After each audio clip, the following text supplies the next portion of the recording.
Hello दोस्तों, आप सबका बहुत बहुत स्वागत है गणेशाय वर्ल्ड के इस यूट्यूब चैनल में। तो दोस्तों, आज की जो वीडियो है, आज की वीडियो में हम न्यू प्रश्न बैंक एमपी बोर्ड द्वारा जो न्यू प्रश्न बैंक निकाली है उसमें चैप्टर 9 या यूनिट 9 जिसका नाम है उपसहसंयोजी रसायन या उपसहसंयोजी यौगिक, ठीक है, कि प्रश्न बैंक का फुल सॉल्यूशन के साथ कंप्लीट करेंगे, समझेंगे एंड एक्सप्लेन एक एक चीज़ को करते हुए इसको हम कंप्लीट करते हैं। ठीक है, तो आइए दोस्तों समझते हैं इसको।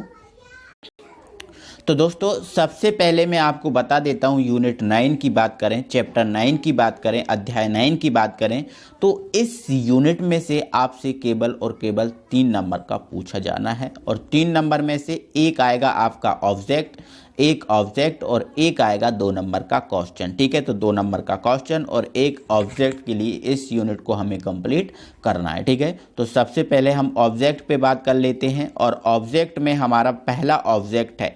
यहाँ पर हमसे पहला ऑब्जेक्ट में बात कर रहा है कि निकिल कोबाल्ट 4 मतलब NiCO4 में Ni की ऑक्सीकरण अवस्था कितनी है मेरे भाई। यहाँ से आपको समझना है चीज़ों को। ठीक है, देखो आपका जो CO है ये आपका एक उदासीन आयन है, मतलब इसकी ऑक्सीकरण अवस्था 0 होती है। ठीक है, अब 0 में यदि इन 4 का मल्टीप्लाई करें तो क्या आएगा, आपका 0 ही आएगा, है ना। तो यहाँ से 0 आएगा तो निकिल की ऑक्सीकरण अवस्था मेरे भाई यहाँ पर आ जाएगी 0। तो 0 इसका जो है ना सही आंसर है। ठीक है, अब यहाँ पर बोला है इसने मोहर लवण क्या है। ठीक है, क्या है, मोहर लवण के बारे में पूछा है तो आपको बता देते हैं। जो मोहर लवण है वो द्विक लवण होता है। कैसा मेरे भाई, द्विक लवण। जो द्विक लवण होता है मेरे भाई उसको हम बोलते हैं मोहर लवण। ठीक है, चलो अगला है हमारा, यहाँ पर हमारा ये एक यौगिक है, इसमें हमें कॉपर की समन्वय संख्या बताना है। ठीक है, देखो आप ये देखो यहाँ पर लिगेंड क्या है, इसमें जो आपका ये 2 यौगिक दिख रहा है इसमें लिगेंड कितने हैं।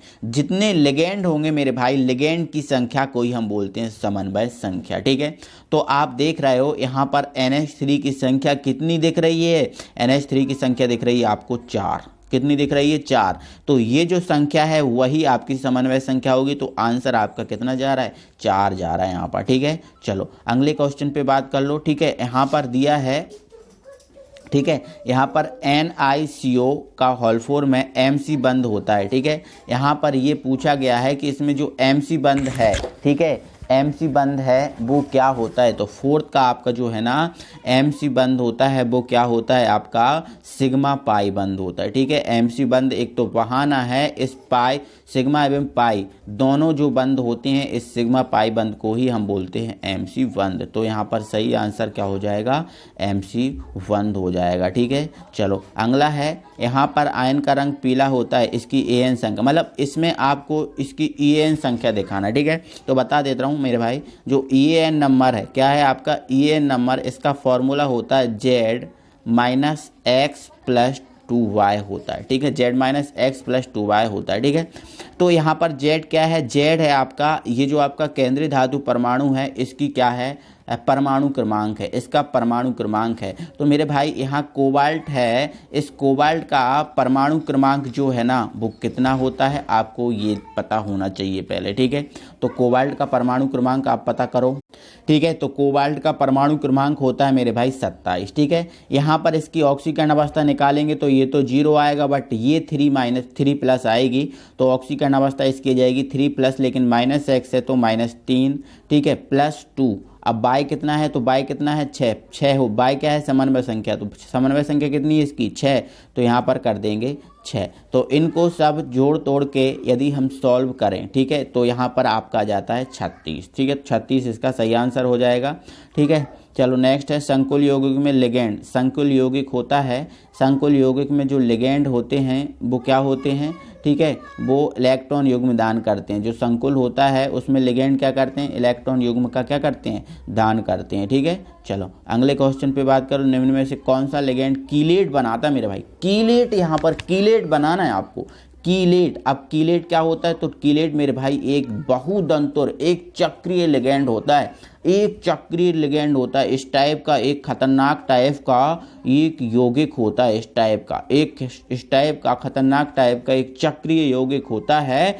इस चक्रीय यौगिक का नाम होता है कीलेट। तो हम यहाँ पर ये पूछा गया हम मेरे भाई मेरे बहन हमसे कि कौन निम्नलिखित में कौन लिगेंड कीलेट बनाता है। तो कौन लिगेंड कीलेट बनाता है, ठीक है। यहाँ पर एस्टेट बताना है, ऑक्जेलेट बनाता है, अमोनिया बनाता है या फिर साइनाइड बनाता है। कौन सा लिगेंड यहाँ पर कीलेट बनाता है, ठीक है। तो मेरे भाई बता देता हूँ, जो ऑक्सलेट होता है ना, ऑक्सोलेट इसको बोलते हैं, ऑक्सलेट बोलते हैं, ये ऑक्सोलेट है ना कीलेट का निर्माण करता है मेरे भाई, ठीक है। चलो आगे बढ़ते हैं अगले क्वेश्चन पे। सामान्यतः परमाणुओं का, ठीक है, समूह लिगेंड के समान कार्य करता है। सामान्यतः परमाणु का समूह लिगेंड के समान कार्य करता है, ठीक है। कौन सा परमाणु का जो लिगेंड होता है, सॉरी, कौन सा लिगेंड होता है वो परमाणु की तरह काम करता है, ये आपसे पूछा गया, ठीक है।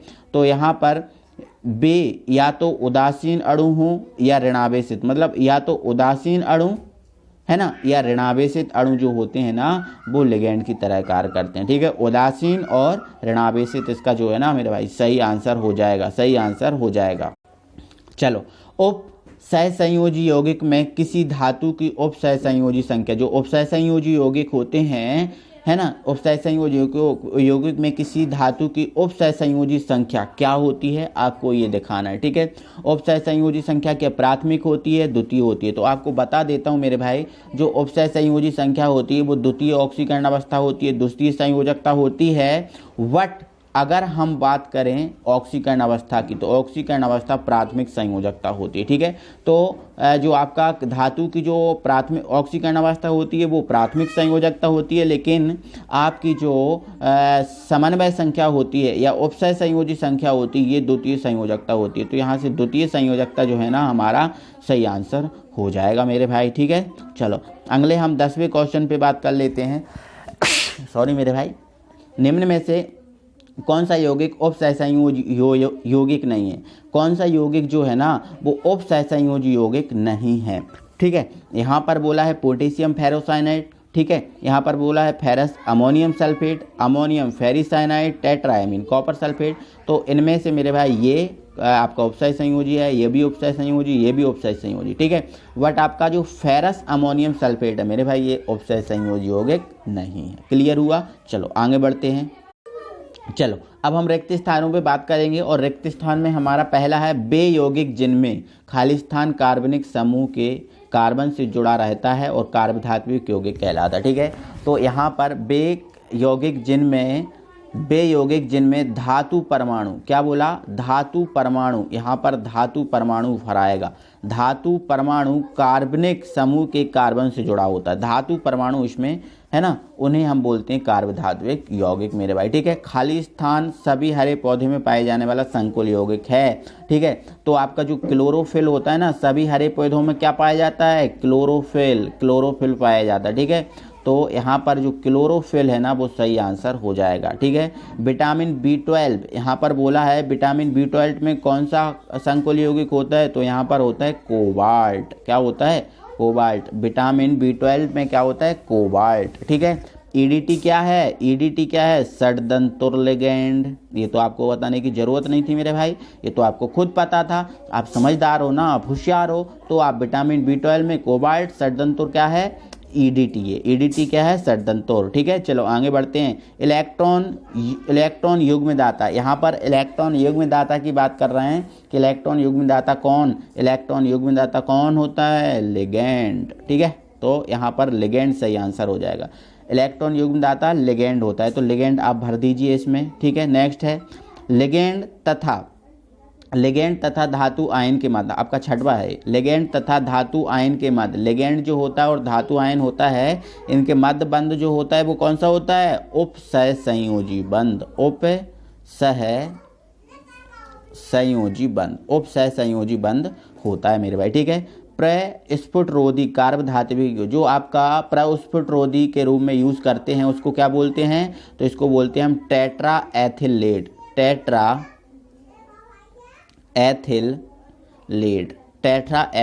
बोलते हैं, जो प्रस्फुटरोधी कार्बधात्विक यौगिक है, ठीक है। टेट्रा एथिल लेड आप अपनी कॉपी में लिखते चलिएगा। उपसहसंयोजकता का सिद्धांत, ठीक है, किसने दिया था, उपसहसंयोजकता का सिद्धांत किसने दिया था, वर्नर ने दिया था। तो यहाँ वर्नर आप क्लिक कर देना, ठीक है। चलो नेक्स्ट है फेरोसाइन में 2 साइक्लोपेंटाडाइनिल रिंग के बीच क्या होता है, आयरन, मतलब Fe होता है। क्या होता है, Fe होता है। ठीक है, चलो नेक्स्ट है हमारा 10वां, और 10वां है हमारा हीमोग्लोबिन आयरन का क्या है, संकुल है। ठीक है, तो हीमोग्लोबिन मेरे भाई जो आयरन का क्या है, वो संकुल है। तो आप भर देना हीमोग्लोबिन आयरन का क्या है, संकुल है। तो यहाँ से हमारे रिक्त स्थान कंप्लीट हुए। चलो एक बार आप सही जोड़ियों पे ध्यान दीजिए, थोड़ा सा सही जोड़ियों को आप ध्यान दीजिए। ये सही जोड़ियाँ आपको दिख रही होंगी। ठीक है, फुल आपको नहीं दिखा पा रहा हूँ मेरे भाई मैं। ठीक है, बट आप देखो यहाँ पर EDTA है। EDTA आपको पता है षड्दंतुर या बहुदंतुर लिगेंड है। तो यहाँ पर जो EDTA है इसका आपका ये आ जाएगा। ठीक है, यहाँ पर क्लोरोफिल में क्या होता है, मैग्नीशियम, तो ये दूसरा आ जाएगा आपका। ठीक है, नाइट्रो क्या होता है आपका, ऋणात्मक लिगेंड, तो ये आपका तीसरा आ जाएगा। नाइट्रो आपका मेरे भाई क्या है, ऋणात्मक लिगेंड, तो ये तीसरा जाएगा। यहाँ डाईफेनिल फास्फीन, जो डाईफेनिल आपको फास्फीन दिख रहा है, ये आपका फोर्थ आ जाएगा। और एक्वो क्या हो जाएगा, उदासीन लिगेंड, क्या हो जाएगा, उदासीन लिगेंड। तो इस टाइप से आप इन जोड़ियों को ना मेरे भाई कंप्लीट कर लीजिए। क्लियर हुआ। चलो आगे बढ़ाता हूँ चीज़ों को। ठीक है, और यहाँ पर हम एक शब्द में आंसर पर अब पहुँच जाते हैं। ठीक है, एक शब्द में आंसर में हम देख लेते हैं हमारा पहला। ठीक है, पहला हमसे बोला है एक शब्द में आंसर में केंद्रीय धातु आयन से जुड़े एक दंती लिगेंड की संख्या कहलाती है। केंद्रीय धातु आयन से जुड़े एक दंती लिगेंड की संख्या के बारे में पूछा है कि क्या कहलाती है। ठीक है, तो आपको पता है लिगेंड की जो संख्या होती है इसको हम समन्वय संख्या या उपसह संयोजन संख्या बोलते हैं। तो यहाँ पर जो आंसर जो हो जाएगा ना मेरे भाई, उपसह संयोजन संख्या, उपसह संयोजन संख्या, या फिर हम समन्वय संख्या भी इसको लिख सकते हैं। ठीक है, चलो नेक्स्ट है डाइक्लोरो टेट्राएमीन प्लेटिनम फोर्थ का आयन सूत्र। अब देखो आपको समझाना है, टेंशन मत लो। डाइक्लोरो यहाँ पर बोला गया आपसे डाइक्लोरो टेट्राएमीन प्लेटिनम। देखो आपको बता रहा हूँ, यहाँ पर डाइक्लोरो मतलब Cl कितने हैं, 2 है ना। टेट्राएमीन, एमीन कितने हैं, मतलब जो आपके NH3 हैं वो कितने हैं, टेट्रा का मतलब कितना होता है, 4, तो ये लिख दिए 4। प्लेटिनम है तो ये आपका प्लेटिनम। ठीक है, ठीक है। अब यहाँ पर फोर्थ है, क्या है, फोर्थ है। ठीक है, तो यहाँ पर आएगा 2+, यहाँ पर आएगा 2+, तो ये ना मेरे भाई इसका जो है ना सूत्र हो जाएगा। आपको दिख रहा है ना, आपको ये सूत्र आपको इसमें लिख देना है। क्लियर हुआ। चलो आगे बढ़ाते हैं चीज़ों को। ठीक है, यदि संकुल आयन ऋणायन है तो केंद्रीय धातु परमाणु के नाम आगे क्या आते हैं। ठीक है, केंद्रीय धातु परमाणु के नाम आगे क्या आते हैं। ठीक है, यदि आपका जो संकुल जो आयन है ना, संकुल आयन है वो क्या है आपका, ऋणायन है। ठीक है, तो केंद्रीय धातु परमाणु के नाम के आगे क्या लिखते हैं हम, 8 लिखते हैं। क्या लिखते हैं, 8। तो ये आपका 8 जो है ना सही आंसर हो जाएगा मेरे भाई। ठीक है, चलो नेक्स्ट है हमारा, नेक्स्ट हम देखते हैं बेयोगशील यौगिक जो क्रिस्टल जालक के रूप में ही स्थायी होते हैं। ठीक है, क्रिस्टल जालक के रूप में ही स्थायी होते हैं।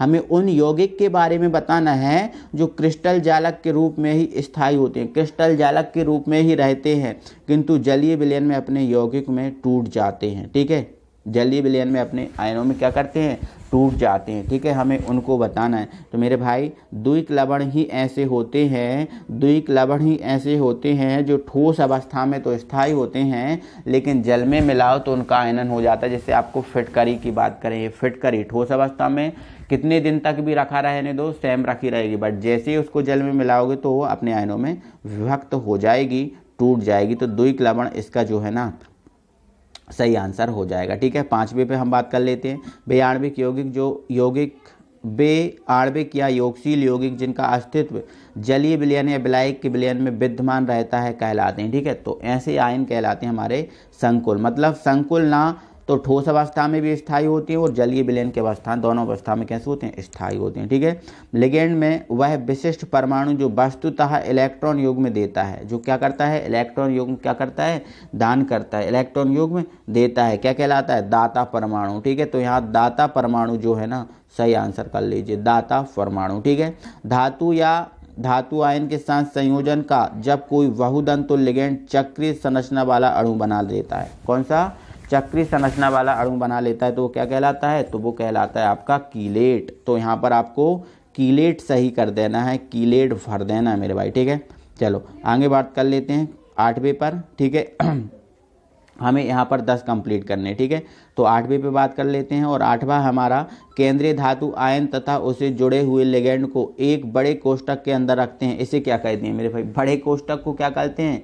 ठीक है, तो बड़े कोष्ठक को बोलते हैं उप सहसंयोजन मंडल, ठीक है। तो आप भर लीजिएगा उप सहसंयोजन मंडल, उप सहसंयोजन मंडल, ठीक है। चलो नेक्स्ट है उप सहसंयोजन संख्या 6 वाले संकुल आयन का आकार, ठीक है। संकुल आयन का आकार कैसा होगा?